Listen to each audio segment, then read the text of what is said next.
Hello and welcome to this course. In this entry-level course, you will learn how to program a cheap USB keystroke injector with Ducky scripting language that can do the same computer tasks you can do with your keyboard, except significantly faster, without typing errors, and with more convenience.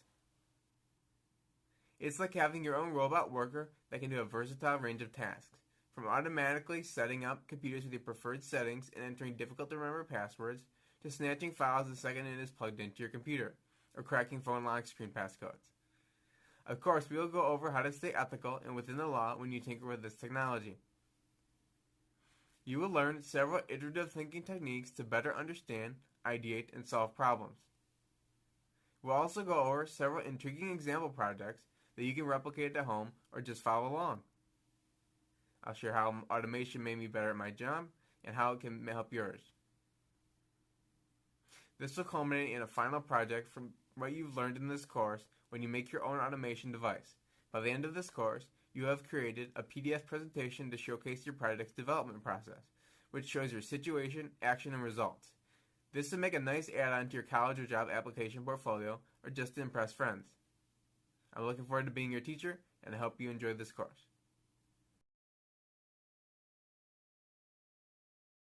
Alright, so the first thing we need to do is define our terms. What is a USB rubber ducky? Well, a USB rubber ducky is a USB device that automatically types something when plugged in. So it imitates a keyboard. It's versatile but often used by both ethical and unethical hackers, but it has many uses aside from hacking, of course. It usually requires physical connection to a computer via USB. Some use Wi-Fi, however. It's much faster than a human with no typographical errors, unless timing is incorrect. So you want to give, when you put your delays in your code, you want to make it so it has enough time for the computer to catch up before you issue your next command.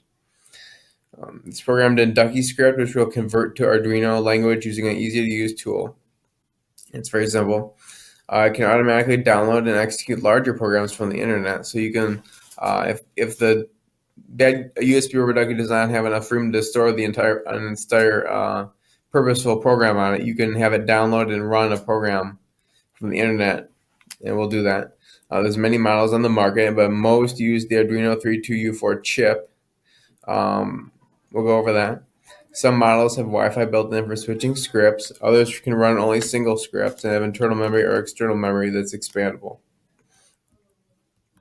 Okay, so this is the one that my favorite because it's so concealed. It's called the CJMCU Bad USB, and it's based on the 32U4 chip. It's very discreet, and it's programmed with Arduino as a Arduino Leonardo. But we'll use a converter to convert Ducky script, which we'll write, to something that can be ran on this.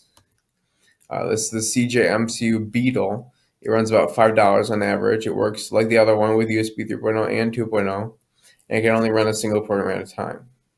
This is my main one I'd recommend. It looks very similar to the DigiSpark. However, you can see that the main chip is on a diagonal instead of squared off. This DigiSpark requires a converter to DigiSpark script from Ducky script, which I found is not very reliable. It's $2 on average, and it's not reliable with USB 2.0. This one's by far the cheapest, but this takes a little bit more setup to use. This is a CJMCU with card slot. It works with USB 2.0 and 3.0. It's about $10 on average. And what's nice is you can load your Ducky script as text files on a micro SD card or TF card, which you put on the socket there, and then you can install code onto the main sort of bad USB rubber ducky that will interpret what's on the the TF card. And you can select multiple scripts, so it can hold multiple. However, in my experience, that card slot wears out very quickly. Okay, there's other hardware such as the Hack 5 rubber ducky that's $40 to $60. It's very expensive. The Arduino, which is about $20 for the Elite version. And where to get the parts. So we'll be using a Ducky script converter called at seytonic.com/Ducky.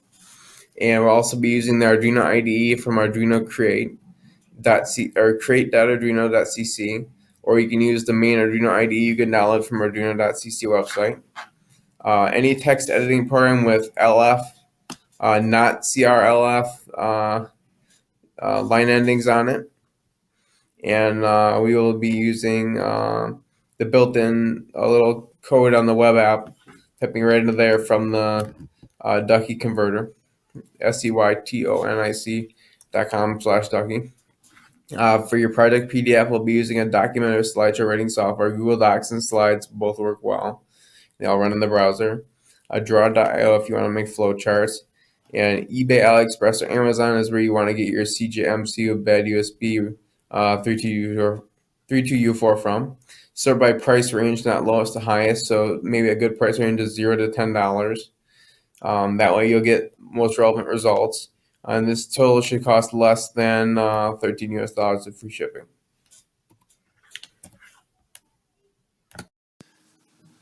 All right, so now we'll go over how a USB rubber ducky made me better at my job.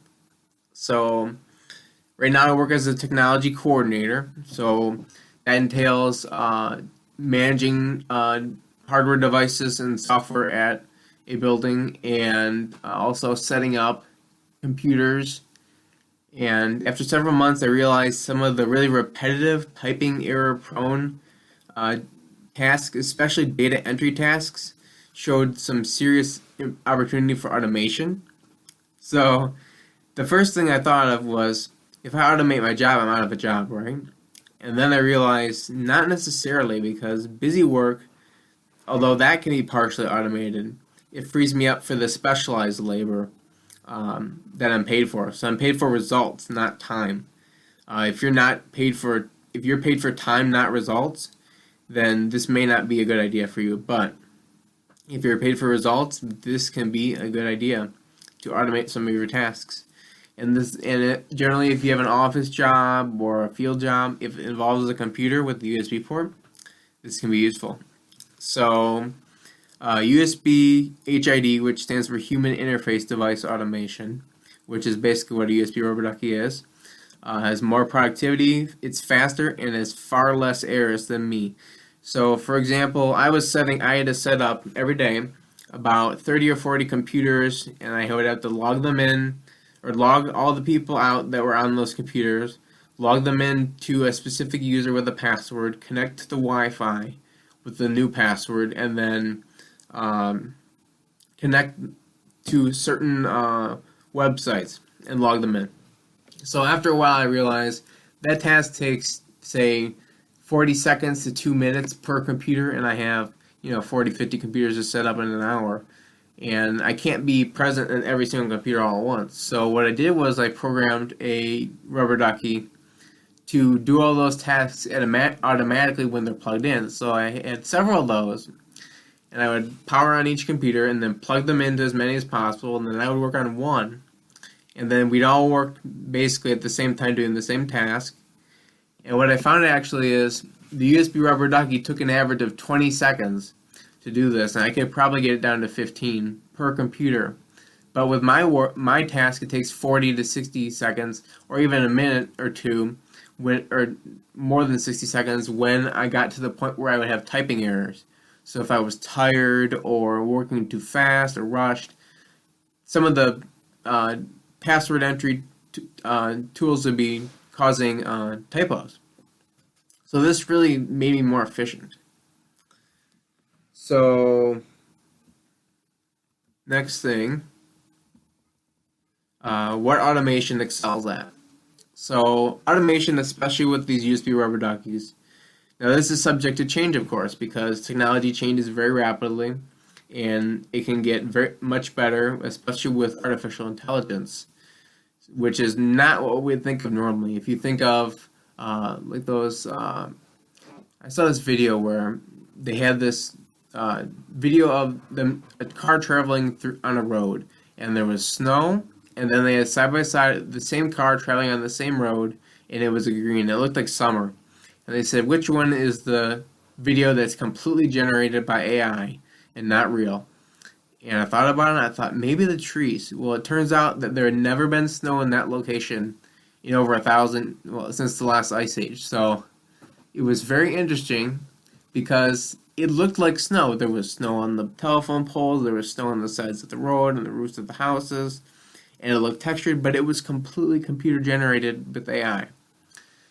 So that would totally change how evidence-based uh, video clips are happen in real life. So and impact society. But right now we'll focus on automation in terms of dumb automation. So not too much AI, more of USB rubber ducky kind of thing. So automation excels at repetitive tasks. So rapid tasks without human error, because humans think far slower and can do calculations far slower. Uh, Automation devices are good at tasks requiring huge amounts of data, so sorting large amounts of data, data entry, and they're not forgetful. So in a moment I'll show you this infographic from McKinsey Global Institute that goes over that. What automation stinks at for now. Tasks requiring human insight. For example, if you told a robot to say make all humans happy. Well, a human would say that's not very easy to do and may have some best practices to do that. But a robot may say, what is happiness? And may analyze it as dopamine receptors in the brain and then decide to basically drug everyone up with some sort of drug that increases, gives the simulation of happiness with chemicals in the brain. But would they really be happy? A human might say not necessarily, but a robot would say yes. So if it requires human insight, like for that example, that would be very dystopian and scary, although it may not be realistic. A human's better at that. Tasks requiring high dexterity, portable physical labor. So you think of jobs like working on aviation mechanics or reaching in between parts in a car when you're repairing a car. Humans are very good at that, and it's hard to make a robot with high dexterity, very portable, rugged abilities. Now, they've made a lot of headroom with that, but it's still got a ways to go. Tasks requiring resourcefulness and discernment. So, for example, if you ask, there was a while ago, if you ask Google Home, which is like Siri or Alexa, it was a question about giraffes, and it says, why are giraffes tall? And it gave an answer about a very, very bizarre answer that had nothing to do with giraffes. It had to do with a television show called Caillou. And it went into making a comment that was very rude, and you would think that it came from, just because you ask Google, it makes sense, it's a true answer, but really, a lot of Siri, Alexa, most of the time they just pull data, well, in many ways from an API. So what that means is it pulls and aggregates information from other websites, and that ends up being something like garbage in, garbage out. So if it pulls from the wrong source, or a source that it doesn't discern to being reputable or even relevant, it can make an error. So that's where humans are better at that. Tasks requiring social skills, discretion, and security. So discernment for social skills, that is something that it'll probably be a while before automated systems will be good at.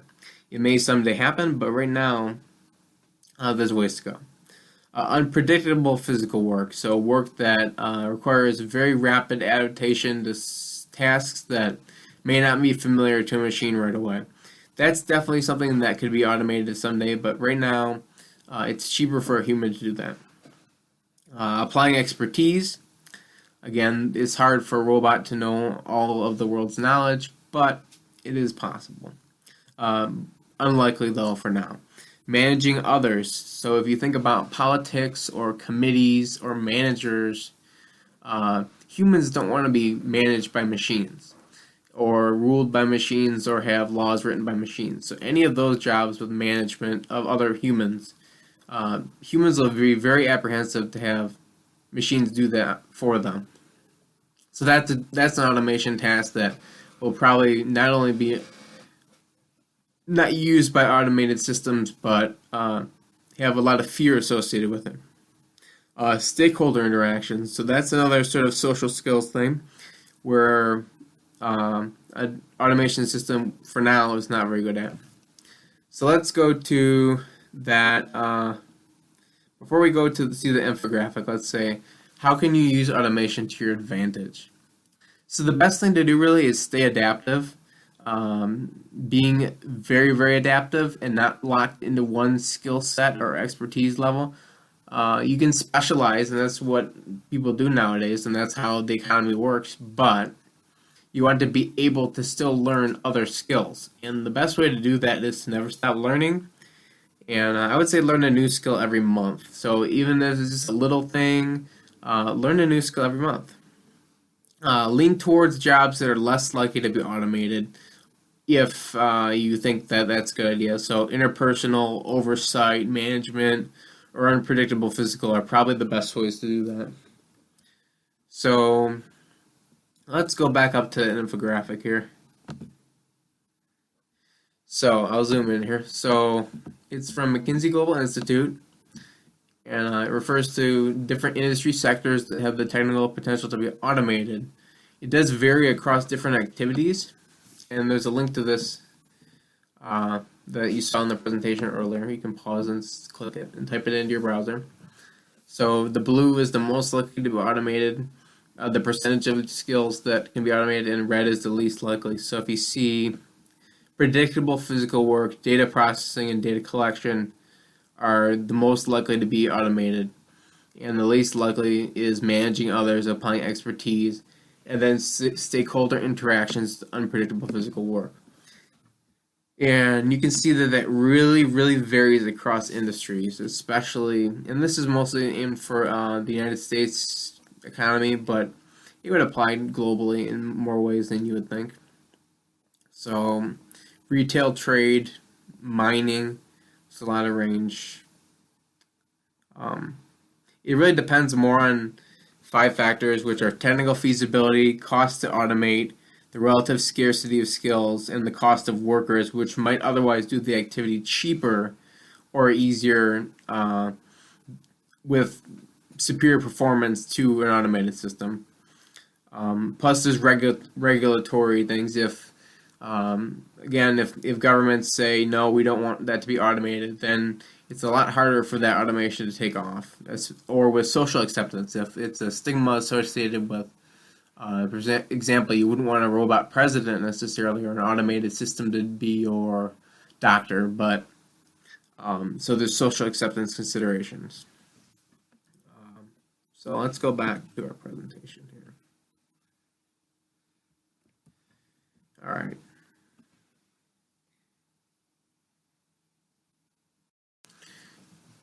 Alright, so before we start with the projects, you need to know how to stay ethical and within the law when you use these tools, because using a USB rubber ducky on a computer you don't explicitly have access to can be illegal, and it can get you in a lot of trouble.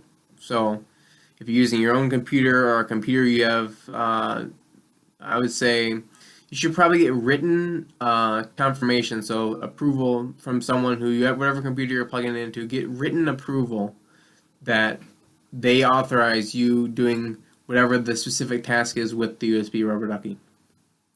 Don't access that computer unless you have written explicit permission, like I said, and all parties fully understand what the USB rubber ducky will do. Never act out of malice or sheer curiosity. Curiosity killed the cat, as the saying goes.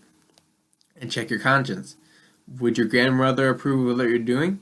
If no, then you probably shouldn't be doing it. And in terms of staying ethical, the general rule of thumb is follow your local laws. And alright, so we'll go over the syntax of Ducky script syntax, or Ducky script language, that is. Each command resides on a new line and may have options follow. Commands are written in all caps because ducks are loud and love to quack with pride. Most commands invoke keystrokes, key combos, or strings of text, while some offer delays or pauses. Below is a list of commands, and I'll show you some example usage.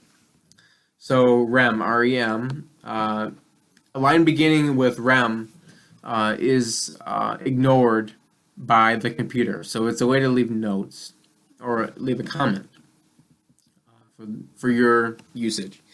Default delay, so default underscore delay or default delay will set how long to wait between each command. So this would be in milliseconds. So default delay 10 would be 100 milliseconds between each command sequence. So not specifying default delay will make the scripts run faster, and if you would like it to have certain sections of your script have time to wait for, say you have a command which once it's executed it'll take a long time to start up on the computer. You want to give it enough time, but you don't want to give it that much time for each and every command in your script, in your purpose. So in that case you can use delay. So this will create a momentary pause in the Ducky script. So it's the same thing, but it's not the same for every single, the whole script. So default delay would be set once at the beginning of the script, and delay would be set between each command wherever you want the delay to be, and you can specify in milliseconds. It's amazing how simple this is, but it's actually a lot like other languages. So string processes the text following with taking special care to auto shift. String can accept a single character or multiple characters. So, for example, if you type string followed by hello world, it'll type in hello world, just like a keyboard would. Windows or GUI command emulates the Windows key, sometimes referred to as a super key. For Mac, there probably is something like the GUI key instead of Windows. You can try, there maybe is another example for Mac. Menu or app. The app or menu command, sometimes referred to as the context menu key.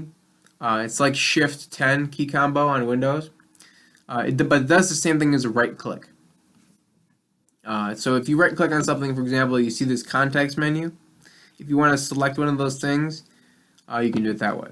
Another really important thing to know is if you're on Windows or any computer, if you hit the tab key, you tab along it jumps to different sections of whatever app you're on. So the tab key is almost a great way to imitate a mouse, where you select different things, or also the arrow keys. So let's go back up. Shift. Unlike caps lock, cruise control for cool, the shift command can be used when navigating fields to select text. So like for highlighting, or key combinations. So you can do this. The symbol, it looks like the letter I and it's a divider. It would mean or. So if you do shift delete or shift home, shift insert, etc., it would combine the two. So say you want to do the key combination shift and then insert, you just have a line that says shift followed by the other key. So alt. Found to the left of the space key on most keyboards, the Alt key is instrumental in many automation operations. Alt is envious of control.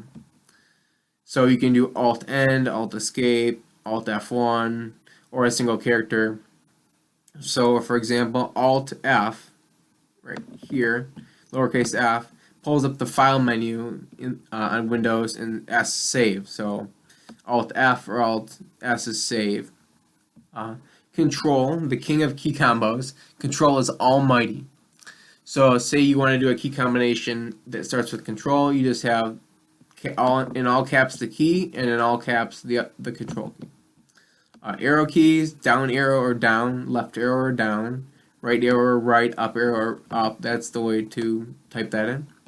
And then there's extended commands for various shortcuts, or depending on which operating system you're using, like Mac OS X, Windows 10, Windows 7, whatever it is. There's break or pause, caps lock, delete, end, escape, home, insert, numlock, page up, page down, print screen. So there's no spaces between those words. It's just the name of the key in all caps followed by whatever their contents is. And that's literally all there is to it. You can get into things like PowerShell, which allows you to run scripts that are more complicated. If you're opening the command line with your USB Rubber Ducky where it wants to run something in terminal, you can use PowerShell or whatever your languages that your OS uses on the computer you're using. And this will not be a tutorial for PowerShell, but there are many courses like this on Skillshare and Udemy, and I'd be happy to share those and promote those. So So next we'll go into how some examples of how you would actually use Ducky script for some really interesting purposes. Alright, so now it's time for our projects. Now, these will just be demo projects that you can follow along or replicate at home if you would like, but the final project you will definitely have to do on your own. So, let's start by opening up Chrome, and we'll go to seytonic.com/Ducky. And this will be our way to convert our Ducky script into a code that the USB can the bad USB can understand. Okay. Also, we need to go to create.arduino.cc, sign up and download the plugin, which I've already done, and then go to Arduino Web Editor. And I've plugged in the USB rubber ducky, bad USB. And let's see here. It says it's been connected, and it detects it as Arduino Leonardo at the correct COM port. That's correct. And we are going to type out our code here. So we're going to do a rem password key. And what this will be is a physical key sort of for unlocking your computer. So when you would plug the key into the USB rubber ducky into your computer at the lock screen, it would type in the hard to type, hard to remember password and submit it automatically, kind of like a physical key. Okay. So rem password key string, so it types this in, and then password 123. So that's our that. We'll hit enter so it submits it. Type in enter, and then we click compile, and that generated our code. Control C to copy it. We'll clear out what's in this web editor and paste it in. What we have here. Make sure it's all correct. Clear out this jumble. Okay. We're going to click verify to make sure it's correct. It's a success, and now we're going to upload it. Okay. It's uploading. And the moment it says done, we're going to test it out. So let's unplug the USB rubber ducky bad USB from the computer. And to simulate a lock screen, we'll just pretend this is a lock screen. So you should type in the password and click enter on its own. And we see it did. Okay. Next project.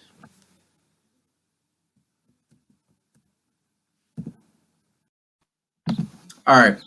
So for this next project, we'll be downloading and having the USB rubber ducky automatically download and run a program from the web.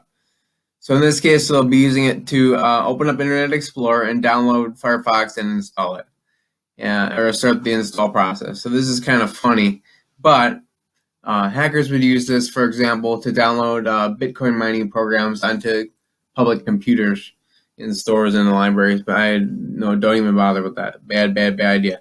So here's our code. We have a GUID. So that minimizes all tabs, and it has GUIR, so that opens the run prompt, and then it types in Internet Explorer.exec, so it runs that along, and it goes to this link here, iExplore.exec, hits enter to go to that, waits a long time, plenty of time, 6 seconds, hits enter again to start downloading, delays 10 seconds, then it'll tab over to select the run instead of the save as menu. And then it waits a while, and then hits left, and left makes it select yes to agree. So you can pause at any time and look at this code here, and type it out, and then when you're done, we're going to compile, and like I said, copy and save this, Control C, then in the Arduino create, we're going to paste it in, upload it to the board.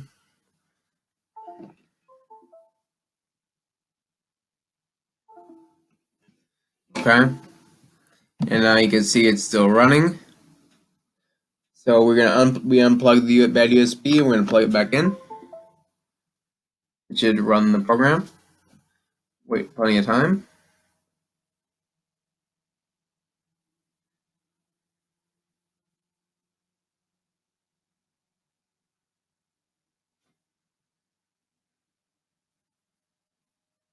And it downloads it, and it's going to select yes to agree to the install, and it's installing it.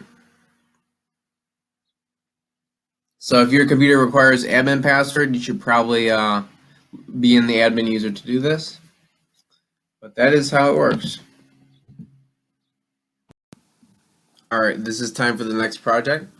So we're going to open up Chrome, go to this website here, and we will click paste in our code, and I will explain the code for you so you can type it in yourself.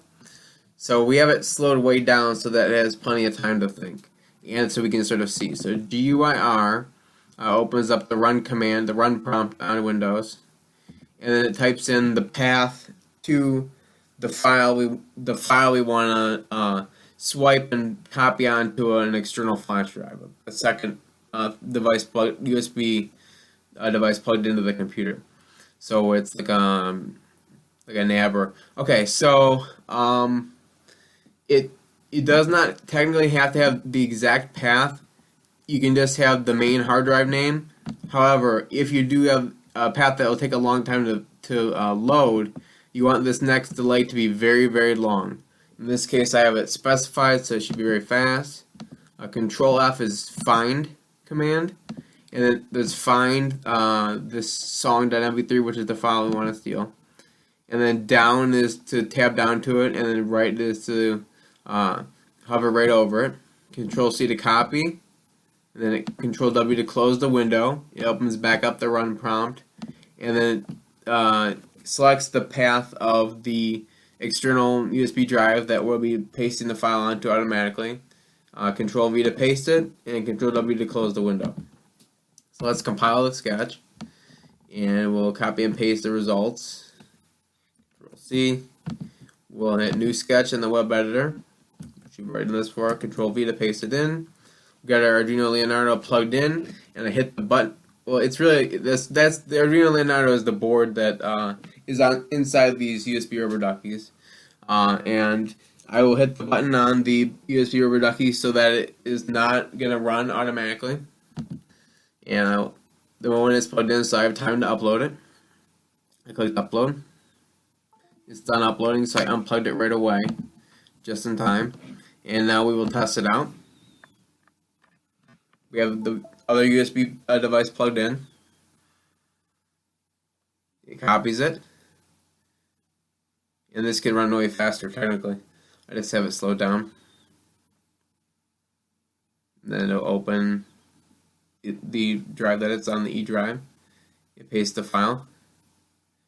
And there we have it. So now it's, we opened the file, or the USB flash drive. It's pasted the file and put it on there. Okay. So now I'll show you for this example project that you can follow along optionally.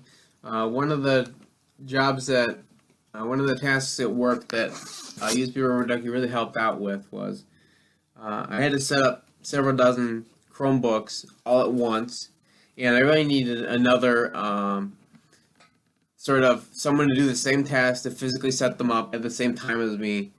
And what I found was a USB Rubber Ducky could do this at the same time as me by me simply plugging it into a different computer and then me working on the other computer at the same time it was. By the time I was done, it was done.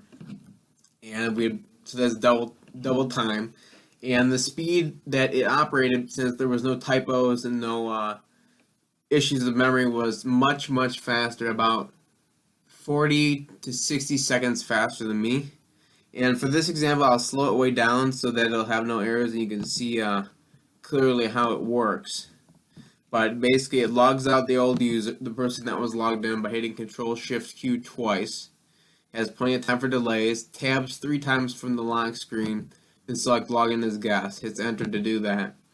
And then opens the web browser and types in this, for example, this school test practice link. And then waits, and then Control T on a Chromebook to open up another tab, and then types in this Google Classroom login URL, so it goes straight to the login for Google Classroom.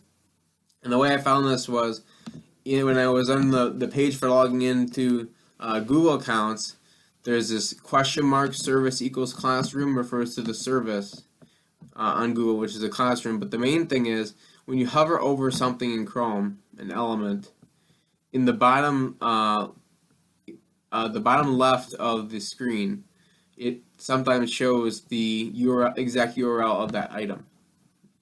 So, and then it'll enter in this mnemonic to help the student remember their uh, passcode or their email login. So I'll click save, and we're going to convert this. I actually had to do very long delays for this example just to show you.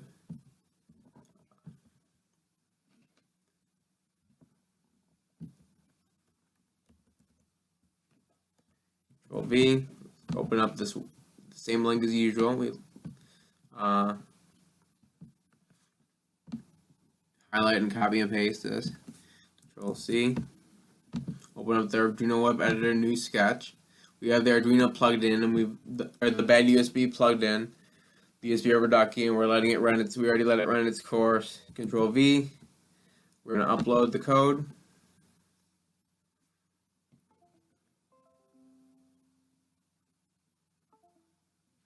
And it's uploaded.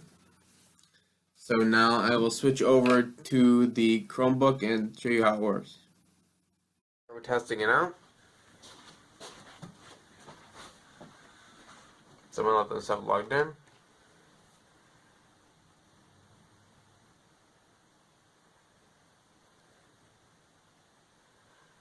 You log them out.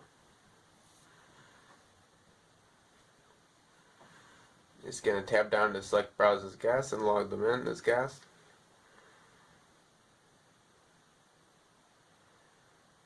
The key thing is to make sure the timing is optimized just right, so it doesn't cause errors and so it runs very fast.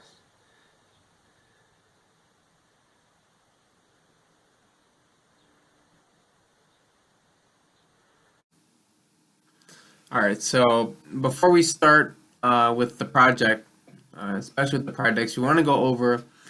You have this knowledge by the end of this course of how to develop a USB rubber ducky, but you want to know, how do I come up with a use case, or how do I decide what to do for my final project?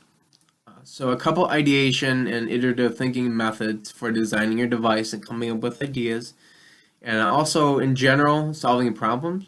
One for ideation, so coming up with ideas or brainstorming, get in the gutter.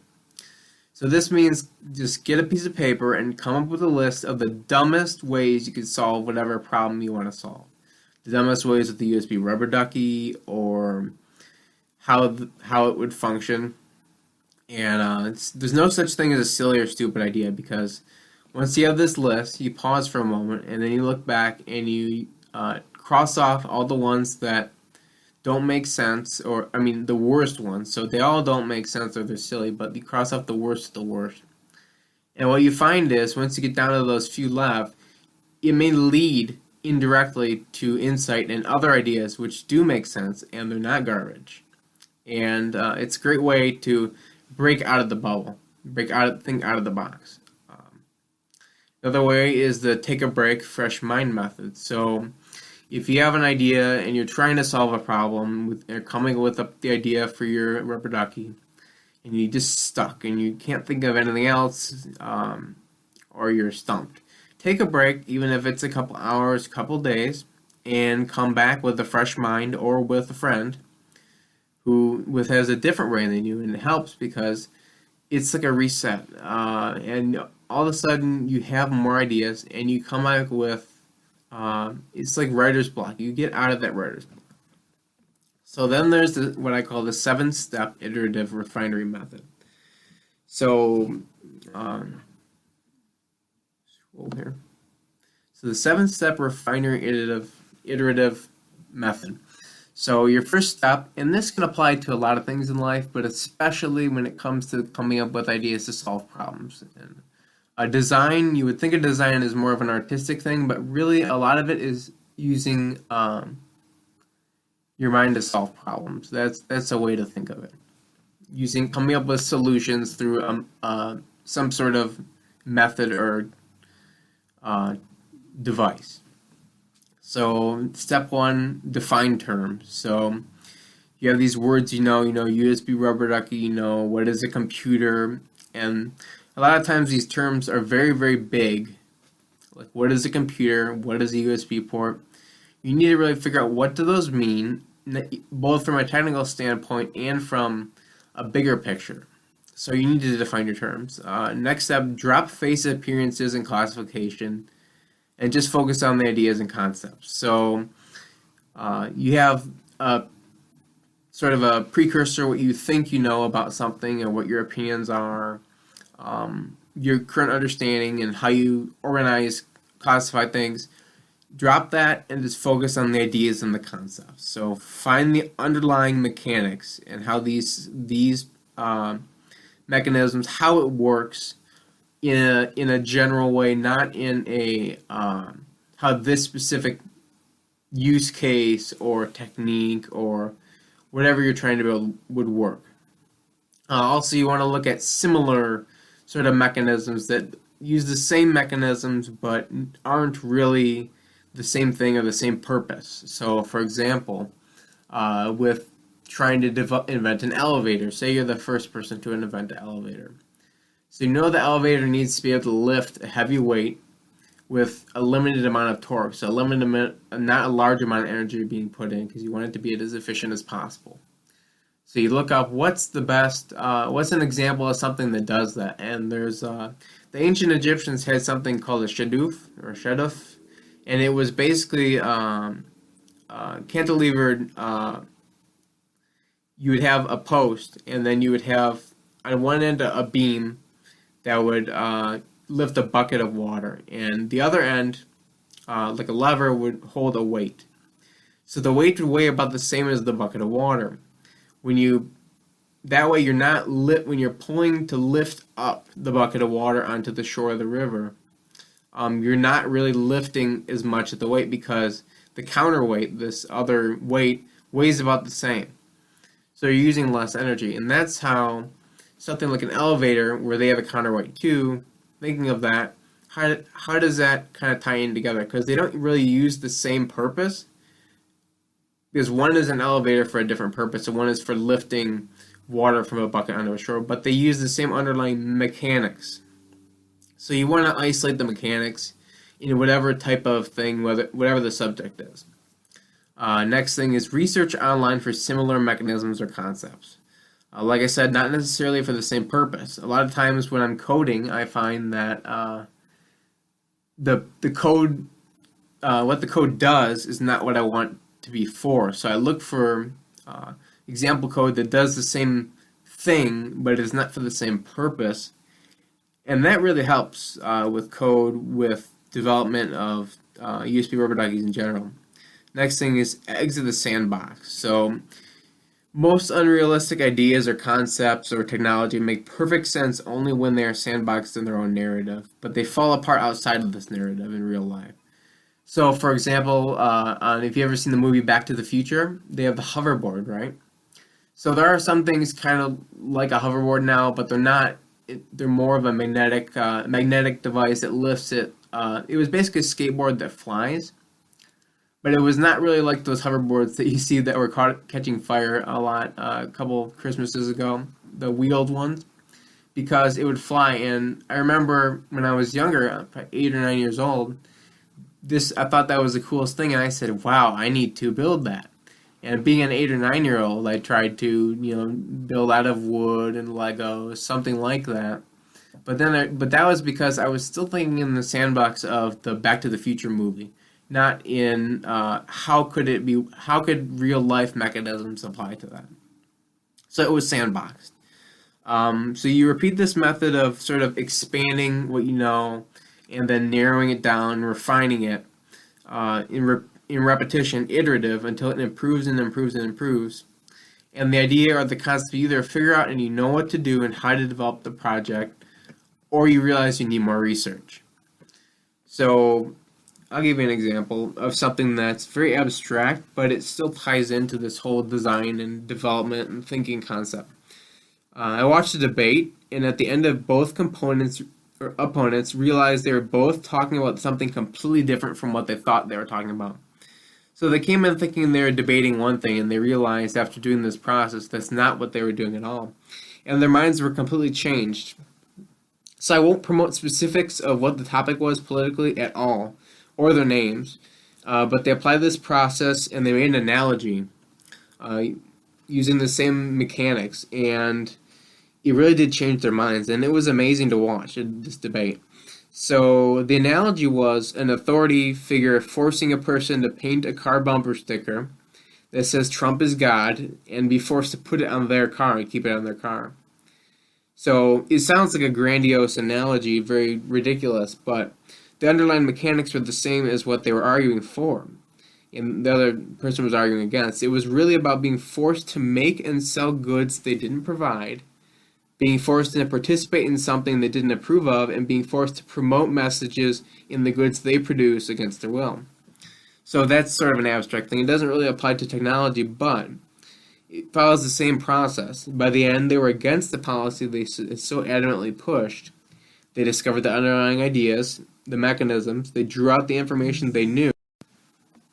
Alright, so part of this course will be once you have completed your own project, which you can choose any sort of use case you want for your final project, but what I would like you to do is, along with the project, I want you to document it with into a single page or as many pages as you like, PDF, to add to, like, say, a portfolio. And this will be especially important and useful when you want to apply to specific jobs or apply to a specific college, or even just impress friends. A lot of people, especially employers and educators, really value like prior work that shows that you were able to solve a solution, find a solution to some sort of need someone had or you had, resourcefully and with apply your skills, some skills that most people don't have. So, for example, you could use Google Docs or Microsoft Word, or if you want it to be printable, you really want to use a word processing program, because the scaling of the document, the PDF, is going to depend on if it's a slideshow kind of thing, it's going to be hard to print where it would fit the edges of the piece of paper exactly, because an 8.5 by 11 piece of paper is a different aspect ratio than a 16:9 aspect ratio of a computer screen. So if you want to be able to print it, you probably want to use Google Docs or a word processing program. If you want it to be more like a slideshow thing where it would be able to show electronically, and you want it to be full screen, say on a phone, you want to use something like Google Slides or Microsoft PowerPoint or Keynote. So it's very simple. You open up and create a new file. You name it whatever you want to name it. And you start off with a title. And you want a title that is really eye-catching and concise. So in this case, I had automated menial computer tasks with a custom-built USB device. And then the main thing you want to do is take a few pictures, or if you want to use Jiffy or JiffyCat, GFYCAT. Those are websites where you can make animated GIFs that you can probably link to in here using insert image or insert link or video. But the main thing is you want to show a little bit of something that shows what it is, shows it working, and some data. So for example, here I have this image that shows a human. I use a stopwatch on my phone and I took a screenshot.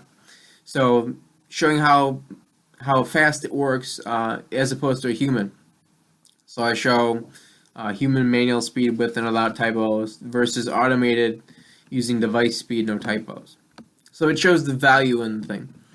But it starts with a situation, action, and result. Those are the main things that you want to show. Situation would be what sort of issues you were facing, why you went about starting into this project on your own, and what needs you wanted to solve. So I have the situation: several tasks during my work were repetitive and error prone. This task is better done by a machine, so I saw room for improvement through automation. So there's a situation. Action is how you came or what you did to solve the problem or develop whatever the solution was or whatever your device was. So in my case, I researched and improvised, and you want to use keywords. See, it says research, improvised, wrote, custom, optimize. Those are a lot of sort of buzzwords in a way that will stand out. And you want to be as concise as possible with brevity, but not very short and under. You want to use a high vocabulary. So you have your situation actions. Now you have results. You want to show how it was valued by others or useful to you at least, and how it improves solves a problem or came to a solution. And preferably this is data centric or something that or value centric. Uh, then what you do is you do file save and download as a PDF. And you can insert this into any of your design portfolios if you would like, or whatever portfolio using a web tool like PDF Joiner, which is a website where you just upload two PDFs and it combines them and you can download them. So that is all there really is to that. And if you would like to share your project, we'll have a hashtag at the end of the course that we can use. I'd love to see what you came up with, all your creative ideas, all the different people. So you can share it. I'll give a hashtag for you to tag it with, and this is totally optional, but it would be very interesting for me to see and for your other classmates and peers to see what kind of stuff we came up with. Now it's time for you to develop your own USB rubber ducky project with your own usage scenario. Apply what you've learned by developing your own USB rubber ducky functionality. Be sure to document your situation, action, and results in your project PDF. If you wish to share a link to view your PDF with a cloud hosting service such as Dropbox, Mega, or Google Drive, please share it with the hashtag USB Rubber Ducky Master so that your peers and I can check it out and be inspired. I hope you enjoyed learning from this course, and I'm thankful that I had this opportunity to share my knowledge. Adios.